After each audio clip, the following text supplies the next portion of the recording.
Joining us today, a former professional basketball player, former president of the WNBA. She was a senior vice president of the PGA Tour, and she is the founder and CEO of Orender Unlimited, Donna Orender. Donna, welcome to the podcast. You're a V Foundation board member. We can't thank you enough for your support. We appreciate you taking the time today to chat. Well, Lola and I are very happy to be with you today. Okay. I love it. And Lola's more than welcome, during any part of this podcast to provide an answer. We would love that. So you said she's 7 years But old, right? we just should mention and we should mention that, the V Foundation has been a leader in doing canine Yes. research for cancer. And so therefore, I am very grateful for all of us dog owners, especially after the pandemic, which seems to be all of us, of how much we can learn from our animals, not only from their wisdom that they do not speak, but also from their health. And so I'm grateful to have had that learning experience and continue to do so with our support of cancer canine research. It is so important. We were talking before this, and we had a Terrier Shih Tzu for 14 and a half years, and he passed from cancer, among a number of other things. So we were very thankful that he was with us for that long, but it is so hard to say goodbye. It is so hard to say goodbye. Lola, we're not saying goodbye. Don't you worry, honey. Exactly. Many more years left, and now we have a puppy who you may or may not hear in the background during our chat today. He's all of 3 months old, so we're back with the craziness of the pup. Well, I wanted to start, Donna, with the nonprofit you lead, Generation W. I love it. It advocates for the empowerment of women and young girls. I'm a dad of an 8-year-old daughter who, teaches me each and every day, and I love her strength and commitment. And so love this cause. Tell me a little bit more about Generation W. Well, I think it grew from I was an athlete. I loved sports my entire life. And sports wasn't exactly a welcoming place for young girls as I grew up. Certainly not like it is now, which we're grateful for, but we still have a ways to go. And so my life as an athlete my avocation turned into my vocation. Ultimately, it led me to the sports world, even though I went to social work school. Just wanted to have an impact on the world, wanted to care and be involved with others in a meaningful way. And ultimately, when I ended up through my career tree at the WNBA, it was a place where I felt like I was surfing. And by the way, that's another board I sit on. Isn't that funny? Surfboard. Yeah. I am on the World Surf League. It was the line between commerce and culture, right? How do you, and there's still so many questions about this, how do you build a strong business that's sustainable around strong women? And I knew that the world spoke to me throughout my youth. It became crystallized that we were not worth as much as. Not worth as much as. Another way to say that, you were worth less than. And not only was that communicated to young girls and women, but it was communicated to young boys and men. And so when we look at the gender disparity that still exists very much today, in terms of whether you look at the wage gap, opportunities in corporate positions or entrepreneurial positions, in terms of the funding of companies, right? If we look at politics and how our politicians are framed, all of that is what I feel like is a microcosm that I now understand in a much, much better way than I did previously. I can say that this whole life in sports kind of positioned me for where I am now. And that was when I left the WNBA. I said, okay, what am I going to do? And I realized that my heart had truly been opened, had truly come full circle in understanding why and how vital women and the development of girls are to a really vibrant community, state, country, world. And I decided that I would not leave that work as much as I did some other things. I would dedicate and focus on that. And you focus on it not just in the United States, but you've traveled to India to help mentor young women entrepreneurs. It is a global focus for you. Yeah, and I just came back from Israel, I have to say, and we had the most amazing day. Actually, it was a basketball baking and jewelry making clinic. Of course, the basketball part was amazing for girls who have been sadly abused and have been taken from their homes by the state and live in this place that they're nurtured and loved and trained. And we came in with two of our national teams for the Maccabea Games and really had a day of love and understanding and connection, which goes so far, right? Goes so far to helping people understand the value of their lives, whether they're on the receiving or giving end. That connection was powerful. It was one of my favorite days in a 10-day stay, I must tell you. Well, what an experience. And you have so much experience across a number of really big time international stages. With Orender Unlimited, you're helping your clients create marketing, media, diversity strategies. An important part there, the diversity strategies. How is your experience that we've touched on a little bit, even with the PGA Tour, the WNBA, all of that? How has that helped you support your clients today? And what are you noticing in your work with the companies you're working with today in terms of what their current challenges are? I always like to talk about the power of the ball, especially when I became the commissioner of the WNBA, right? If you're working in the world of sports, the power of sports. Look. I mean, it's at the core of the V Foundation too, right? For Jimmy, I just watched Dick Vitale's speech recently. I was at I was at that event where he gave that speech. I love Jimmy. I knew him through the game of basketball. Like, talk about power of connection, and then to be here all these years later, really trying to help him realize his dream for all of us, which is a dream that is global, right? Cancer research touches us all. Um, so it's like it's the power of sports. So here I was, right, kind of this suburban girl playing this urban sport. So I learned early on, right, the ability and the power of interacting with people that were so different than me, right? The ones that who helped to find a sport that I was passionate about, that I was in love with, that I am still in love with. And it's given me a passport to see the world. Like I said, I was in Israel with young girl basketball players just recently. Um, and so I think that aspect of, and then being the recipient of less than in terms of resources, in terms of whether it be attention or money or support, and understanding that we all deserve to have equity and equality in this world. And so it was building even when I was young and not recognizing it. And then as I got older, you began to really understand what it all meant. And then to be in positions to then apply that knowledge and live out what you feel your mission, your purpose, your passions are has been an incredible gift. And being on the board of the V Foundation when I was tapped so many years ago by George and Larry, um, I feel really very fortunate because I do think it's all integrated, right? You talk about health. We talk about cancer research. We talk about having to look at the world through many different lenses.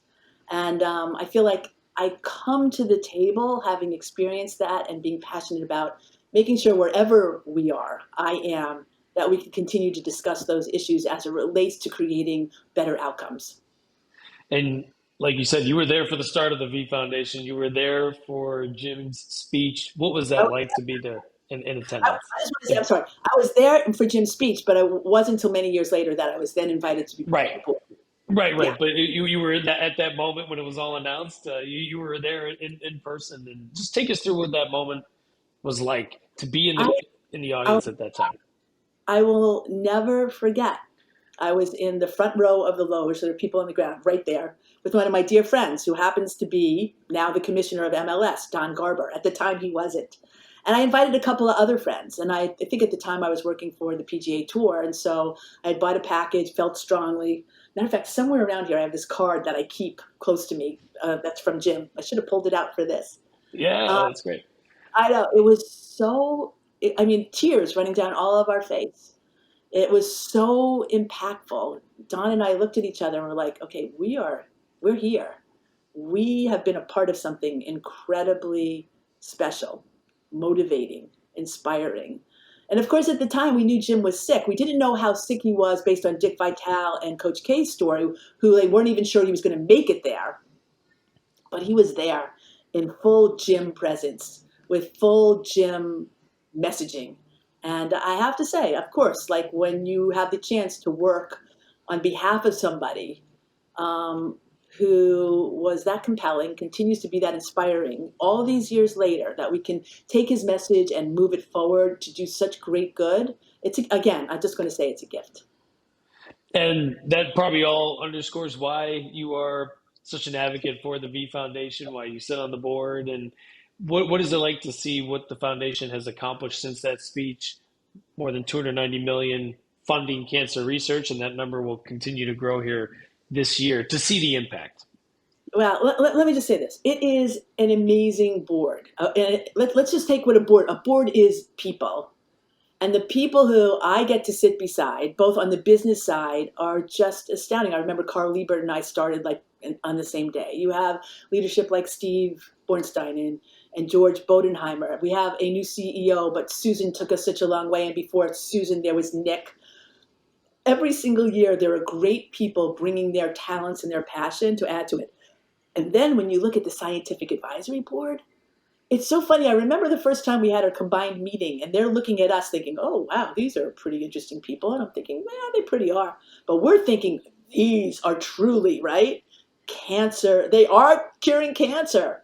And that connectivity of working to make the business world and the scientific world meld into something that produces results beyond our expectation is obviously it's an incredible effort and commitment that everybody makes. It's awesome. And what is that like when you talk with these scientists, these researchers one on one? And I share that just because it is powerful, right? Just to hear exactly what they're working on, and they're able to put it in layperson terms, and to explain the power of their work. True, and like listen. You might think of a scientist as somebody who is rigid or works within this box, but all of these people, they're creative and they're thoughtful.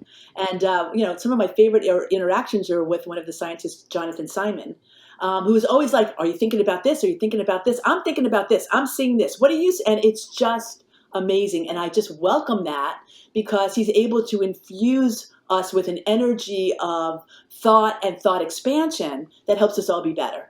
And he's not alone in that. So in that way, to be in the inner circle, I've been fortunate enough to be part of our strategy thinking and our marketing thinking. I've been on the board for quite a while now, with such really impressive people. It makes you up your game, right? If you're on the floor with this team, you better make sure you're contributing. For sure. And I want to talk a little about the days that you were on the floor, and the fact that you played the first women's basketball game at the world's most famous arena, right? So first Yes, first game ever, first women's basketball game ever at MSG, you were on the floor for that. yes, it And was what was amazing. yeah, I was gonna say, what was that like? Well, I was young. I had just turned like 17 years old. I was a freshman for one of the best teams in the nation, Queens College. We're going to be talking about Title IX. Title IX had been in place for a couple of years. We had yet to really feel its impact in terms of, if we had a roll for lunch in our travel bus, we thought that was lucky. Again, to me, I'm still amazed as I walk into the locker rooms of today, but let me not take that as an aside. And we get word that we're going to play in the first women's game. Now, think about this so many years ago. I don't want to think about how many, but super exciting. There's nothing bigger than Madison Square Garden. And I tell this story when I've been to Duke and other places in North Carolina that are also a basketball super hub, but there's nothing like the Garden. Yep. And we got there, and there were like over 12,000 people there for this collegiate game. It was Queens College, which is my alma mater, coached by one of the greatest coaches, I think, in the history of the women's game, Lucille Cavallis, coaching against another great coach. She is in the Hall of Fame, Kathy Rush. They had played the year before where they finished 1-2 in the nation. Immaculata beat Queens, and I was at that game. To be the national champions. Helen Reddy was singing "I Am Woman" here, and it was just I can still feel the rush, right, of both the nervous energy and the excitement energy as I was on the layup line. And so We played. I was actually the starting guard, the number 2 guard for our team, because you imagine that for a 17-year-old playing against the number 1 guard in the nation at that time, Marianne Stanley. I was the high scorer in the game, I'm happy to say, but we were not the winning team, and so therefore, that dampened our excitement just a little bit. But the fact that we were there, we wrote history, we continue to write history, is very, very special. Yeah, you do. You continue to write history. And speaking of that, you played in the first women's professional basketball league for 3 seasons. Um, Tell me a little bit about after that ended, you wrote an article for the New York Times, making a dream come true and watching it fade away. Um, what was it like to see your dreams come true and to write that piece and talk about how the whole experience and those 3 years, which I don't want to put words in your mouth, it was probably an amazing 3 years in your life. Yeah, well, listen, I get to say for the rest of my life, I was a professional athlete, which I do, right? There are so many people. If you look at the numbers, right, as kids start out, they want a college scholarship, they want to play professional. I can say that I did that. And it actually fueled my professional career in business in a lot of ways, because I could say that. It gave me a sense of confidence, right? I did something really special. And I think what, Warren Buffett always talks about being lucky, born at the right time in the right place. It's hard to believe back then I was in the right time at the right place. I just graduated one of the top programs in the nation.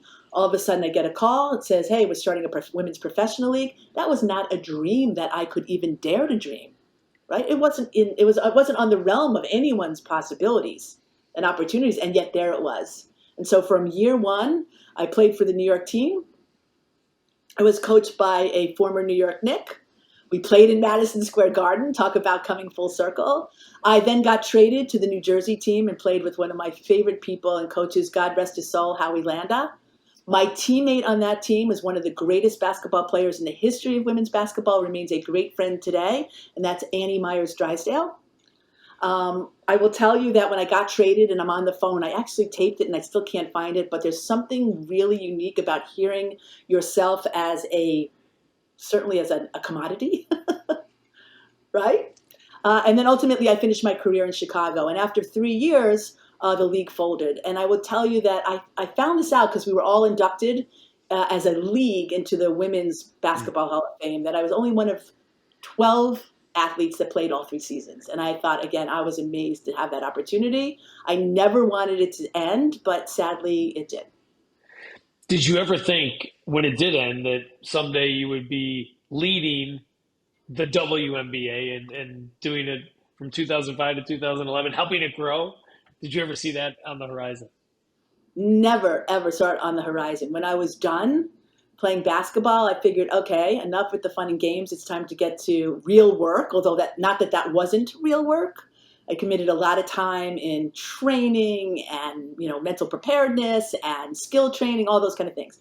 But as you know, it was time to get into the business world, and I got into, television, media, and sports. And with the league dying, I didn't hear a whole lot about, oh my gosh, we got to get that back together again. It really wasn't until David Stern came on the scene.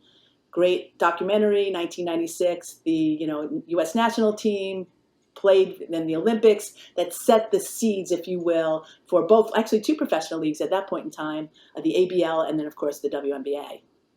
By that time, I was involved in media, global media, and then moving to the PGA Tour. So, my sights kind of moved on.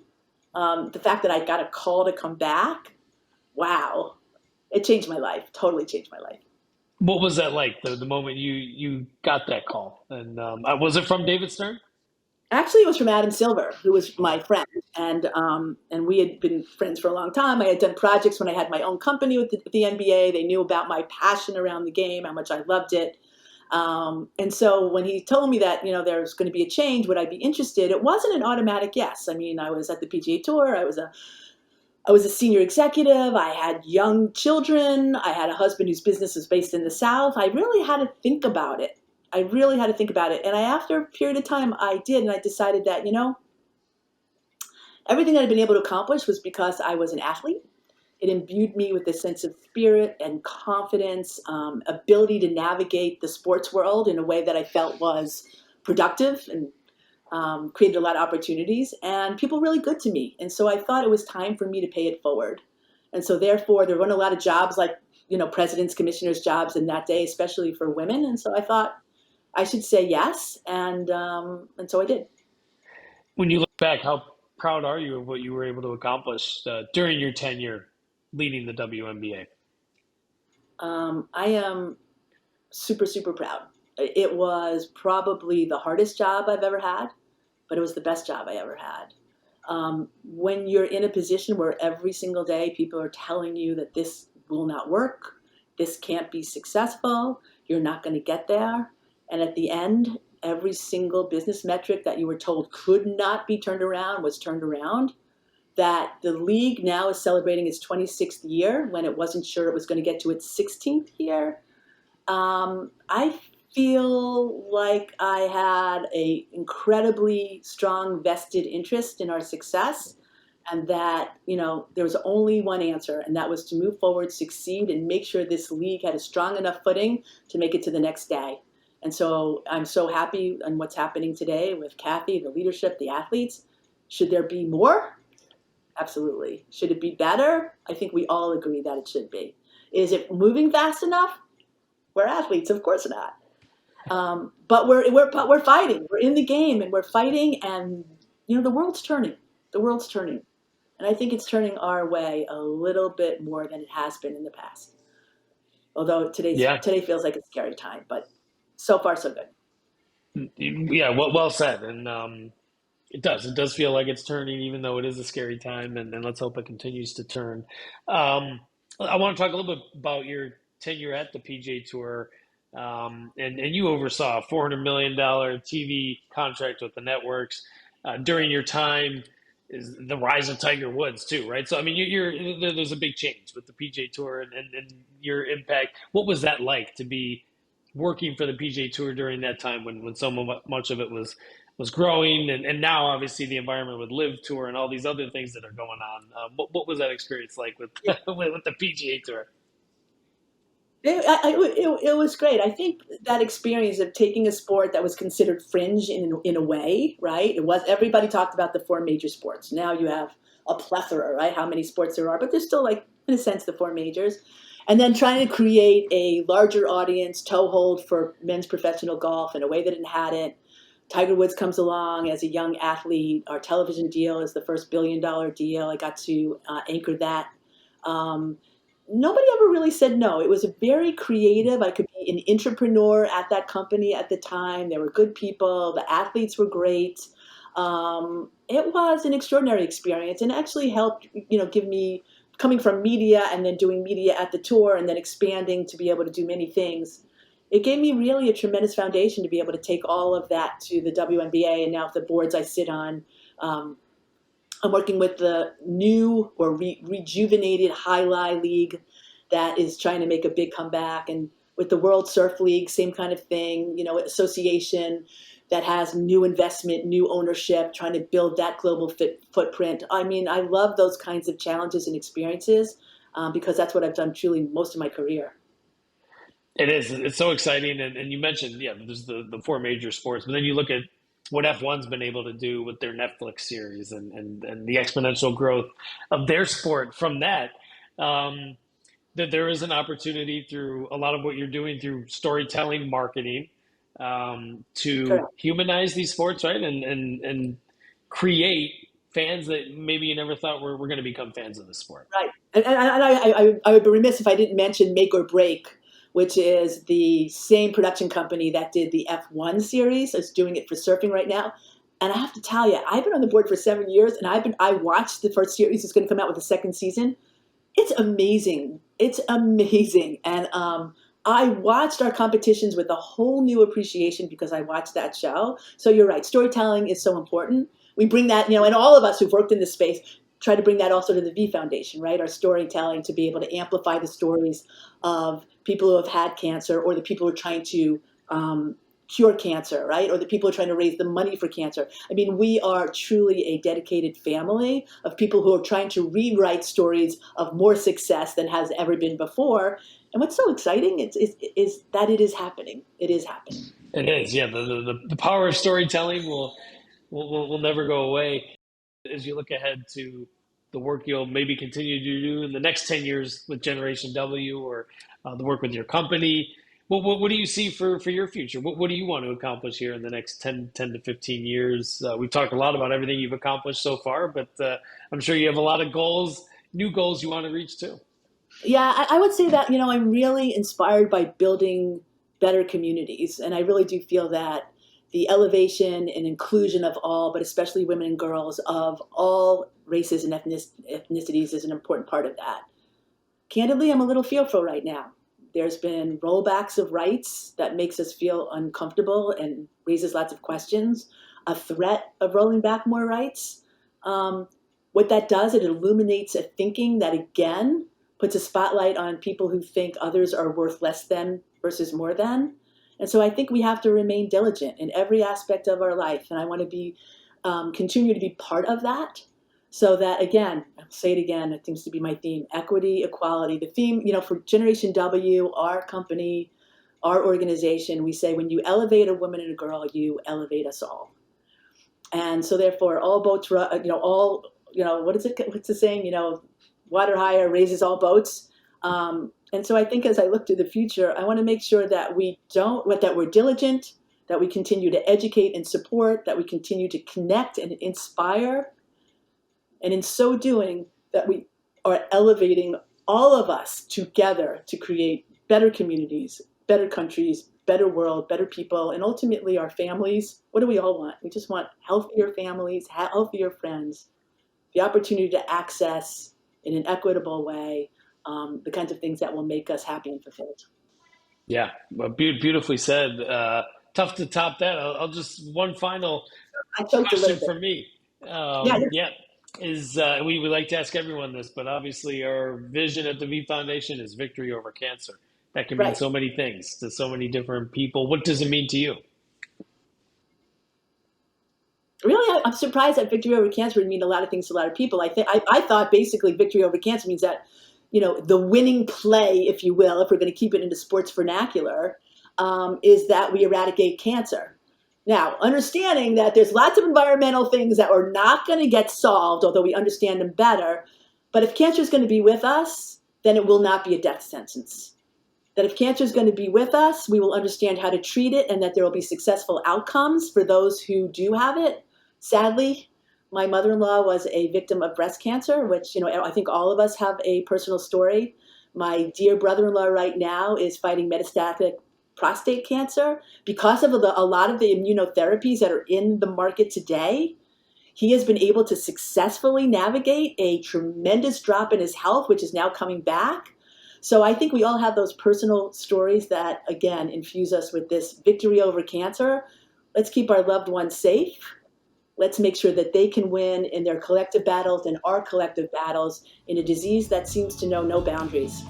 Thank you so much for listening to this episode of the Voices for Victory podcast, brought to you by the V Foundation for Cancer Research. To learn more about the work we're doing in the fight against cancer, visit v.org. And if you haven't already, be sure to subscribe to this podcast so you never miss an episode.